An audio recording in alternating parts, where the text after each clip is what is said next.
could be good for me. Lately I was feeling like I need a purpose. But when you talk to me, give me the impression that I won't scratch your surface. In a valley town nestled between two solemn hills, where the wind carried secrets and the soil still remembered prayers, lived a man known for his hands and his silence. The villagers called him a builder. But what few knew was that he had once received a vision, not a dream of wealth or fame, but a sacred instruction. The source of life had shown him a house, not just any house, but a sanctuary, a place where children abandoned by life's cruelty would be sheltered, awakened, and healed. The man had wept when he saw it, not from sorrow, but from recognition. Every stone, every doorway, every corridor was already inside him. It was to be called Beit al-Miraj, the House of Ascension. He had purchased land on the edge of the village. He had drawn plans, walked the perimeter, and fasted for guidance, but the foundation was never laid. Time passed, and the blueprint was folded away beneath years of hesitation, not because the vision faded, but because he surrendered it. His wife did not share his burden. She valued certainty, not mystery. She wanted a boutique, travel, status, admiration. He spoke to her of the children, of the divine call, of the weight he felt in his chest. But she shook her head. "We have a life to build, not a dream to chase," she said. And he, fearing conflict, let the blueprint sleep. He tried to justify it. He told himself that maybe the source would understand. Maybe there would be another time. But in truth, he chose comfort over covenant. Then one morning, as he sanded wood in his shop, a stranger entered. Cloaked in earth-toned robes, his presence filled the room, though he said nothing at first. He walked toward a half-built cradle in the corner and placed his hand on it. "Whose child is this meant for?" the stranger asked. "No child in particular," the man replied. "I just build things." The sage turned to him. "You build things, but not the one thing you were chosen to build." The man froze.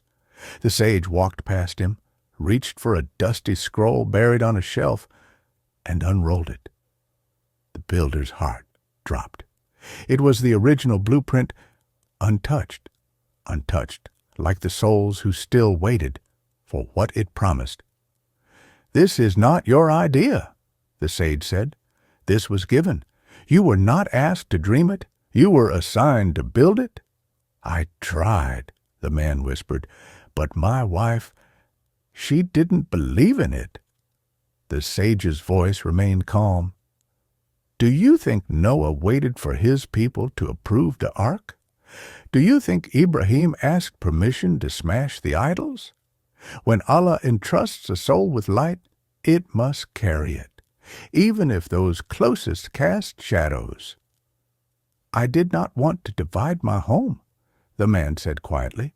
"And so you divided yourself," the sage answered. There was no anger in his tone, only sorrow. "Obedience to the source is not a suggestion," the sage continued. "It is a thread woven into your being. This sanctuary was never about architecture. It was about the children whose prayers went ahead of you. You were their answer." Tears welled in the man's eyes. "I have wasted time." "You have," the sage said, "but the call still stands." The sage rolled the blueprint and placed it in the man's hands. A quiet fire returned to his chest, not of guilt, but of remembrance. He did not know if his wife would walk with him or if the village would understand, but he no longer needed their approval. The sky above him had shifted. He could feel it. As the sage walked away, a strange thing occurred. Children began to appear behind him, children no one else could see.